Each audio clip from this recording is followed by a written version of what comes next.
Hafaday, my fellow Guamanians. The past couple of weeks held me for a whirlwind of different events on every scale. I met with leaders from throughout our region during the 17th Micronesia Chief Executive Summit to discuss ways to improve the quality of life of our region's communities. I visited with men and women of our Guam National Guard about to make their way to Afghanistan to protect our nation. We broke ground for 3 different projects totaling more than $18 million, giving struggling families in the Gilbaza subdivision a better road to their homes and improving the capacity of this community's lifeline of commerce at the Port Authority. And I had the privilege to swear in the newest members of GPD's volunteer police officers who put their lives on the line to protect our people. I'm confident and enthusiastic that this community is on the right track. It feels good to know that good things are happening. But even as I celebrated these initiatives with our hard-working GovGuam employees, I still must confront the challenges of a cash-strapped government. Like the old saying goes, it's almost as if we're taking 1 step forward and 2 steps back. Last year, I, along with our Lieutenant Governor and our senior staff, cut our salaries to help make ends meet. And I directed every member of my cabinet to reduce spending in their agencies, save energy costs, and get creative with ways to get things done. I've asked them to improve the services of the government of Guam with less, and I'm proud of all they've done. But it seems as though the Department of Education believes that it's immune from the financial woes plaguing every agency today. I've asked of DOE the same thing I've asked of every agency. Put some money aside.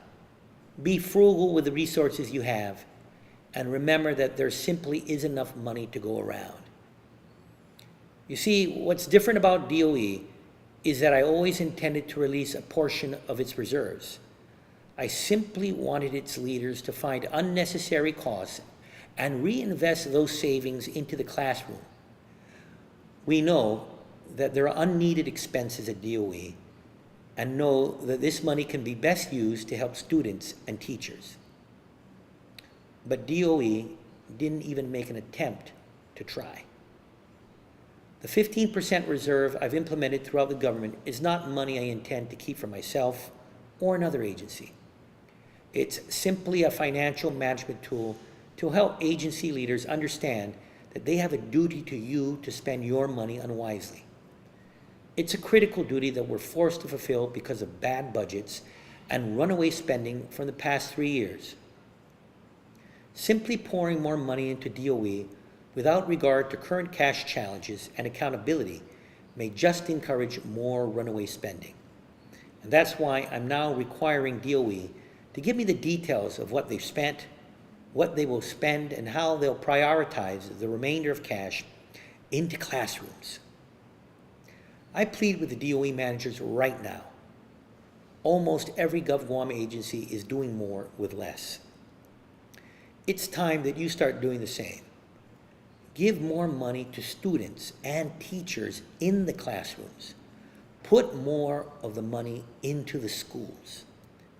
Instead of using funds to purchase books or science equipment, more than 13 million taxpayer dollars go towards paying salaries every month. And while teachers are reaching into their pockets to buy classroom supplies, officials from DOE continue to put their top-notch salaries above the needs of children. They've hired more employees to draw paychecks from the largest government-funded agency, and those aren't teachers. And they've been taking more trips. This is nothing short of disheartening. Before DOE leaders cried out for the release of reserve funds, I must ask, did you do all that you could do to spend more money in the classroom instead of on payroll? Did you repair or replace air conditioners before you hired more personnel? Did you ask yourselves if you could do with a little less in your pocketbooks so students could have a little bit more in their classrooms? It is our duty to ensure that every child receives an education that is nothing less than stellar. Leadership comes with a strong vision for the future.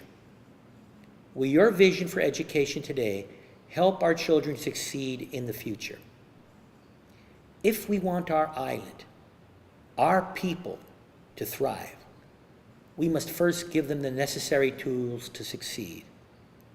Our mission rests in the classroom, and it's time to truly start putting the students first. To the teachers and principals who spend every day with our children, thank you for all you do for our children and Guam's future. May God guide us through all these challenging times, and may He continue to bless you and your families.